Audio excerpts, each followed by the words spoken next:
belajar terus untuk mengembangkan diri. Kepada Ibu narasumber, terima kasih atas paparan nanti yang telah diberikan. Perlu kami sampaikan bahwa memang kami akui bahwa sumber daya manusia kami khususnya untuk pengelola objek wisata itu masih sangat lemah. Jadi tolong diasistensi hingga bagaimana caranya mereka bisa kenali apa sebenarnya persoalan yang timbul di dalam objek-objek wisatanya. Jadi bagaimana mereka melakukan perencanaannya, mereka melakukan implementasinya sampai mereka mengevaluasi tempat-tempat wisata tersebut. Baik Bapak Ibu, terima kasih sekali lagi saya ucapkan kepada seluruh panitia yang telah menyelenggarakan kegiatan ini. Semoga kegiatan ini bermanfaat bagi kita semua, bukan hanya kepada peserta pelatihan saja, tapi akan berdampak positif bagi kemajuan perekonomian Kabupaten Sorong. Sebelum saya tutup, saya mau kasih satu pantun buat kita semua. Tempat kita, ya. Apalah artinya akses? Kita punya jalan yang sudah cukup baik, kita punya fasilitas listrik, internet yang ada. Tapi apalah itu artinya? Orang kok nggak bisa datang juga melihat daya tariknya. Kemudian fasilitas yang sudah disiapkan, ya, baik itu dana APBD, APBN, dan segala macam untuk menunjang fasilitas di tempat pariwisata. Tapi kalau sumber daya manusia kita tidak bisa mendongkrak itu semua, apalah artinya? Jadi atas nama pemerintah Kabupaten Sorong, kami mengucapkan apresiasi, ya, terima kasih setinggi-tingginya kepada Dinas Pariwisata yang telah melakukan kegiatan ini untuk terus berupaya untuk meningkatkan sumber daya manusia khususnya di daerah-daerah pariwisata, di spot-spot wisata. Ya. Jadi tidak ada artinya kita memiliki sumber daya alam yang hebat, tapi kalau sumber daya manusia kita lemah, itu tidak akan bisa mungkin menjadi pendapatan kita atau menunjang perekonomian kita, itu mustahil dilakukan. Baik Bapak Ibu, para hadirin peserta pelatihan yang saya banggakan, sekali lagi saya mengucapkan selamat, dan kepada peserta teruslah belajar dan jangan hanya sampai di sini saja, tapi belajar terus sampai kemanapun kita mendapatkan informasi, ya.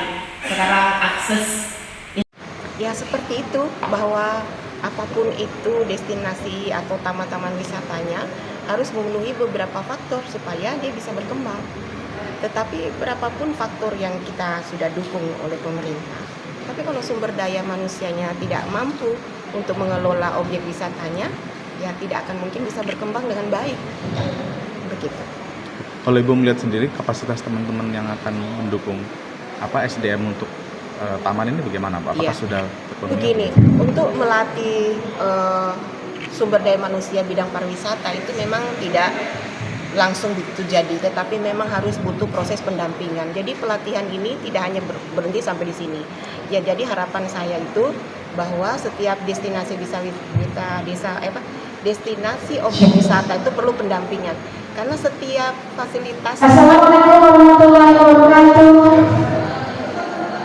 Gini, setiap objek wisata itu memiliki karakteristik wisata yang berbeda, ya.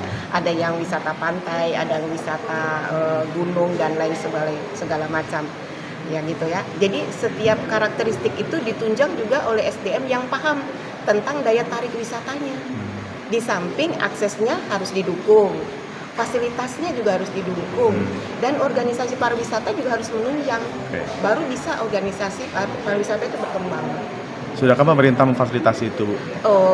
Sebenarnya untuk mensupport pariwisata ini sudah banyak ya gitu, tempat buat wisata seperti Malomkarta, Kelawak, dan beberapa desa wisata lain sebenarnya sudah disupport oleh pemerintah gitu ya.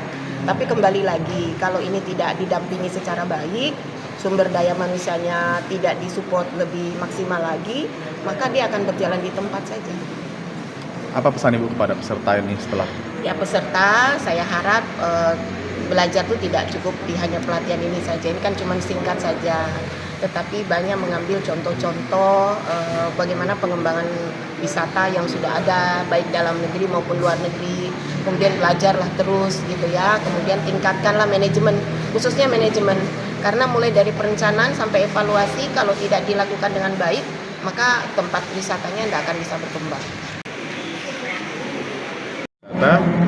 Selain tugas kita sebagai pemandu wisata atau guide kepada para wisatawan, kita juga melakukan pendampingan kepada beberapa kampung-kampung, khususnya terhadap pemandu lokal, karena pemandu lokal di sana mereka perlu adanya pengetahuan tentang teknik-teknik kepemanduan di lapangan. Tapi secara alami kita biasanya memberi informasi kepada mereka terkait dengan bagaimana memandu tamu selama tamu berada di kampung tersebut, sehingga kenyamanan tamu mulai pada saat dia datang sampai dia beraktivitas di kampung dan dia kembali juga dalam keadaan aman. Karena hal yang paling penting dalam tugas sebagai seorang pemandu wisata ialah keselamatan dan kenyamanan tamu. Nah, biasanya itu yang kami lakukan, tapi juga melakukan pendampingan terhadap masyarakat lokal, dalam hal ini pemandu lokal dan juga perangkat kampung, sehingga mereka juga bisa mengembangkan potensi yang ada di wilayah mereka dengan standar-standar yang lebih baik, seperti itu.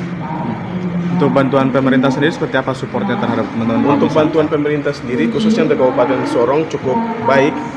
Selama kepemimpinan Bapak Joni Kamuru sangat membantu. Beberapa homestay sudah dibangun di Kampung Malagufuk, dan sampai hari ini untuk wilayah Malagufuk cukup banyak tamu, dan bersyukur karena Bapak Joni Kamuru pada saat kepemimpinannya sudah membantu masyarakat di Kampung Malagufuk.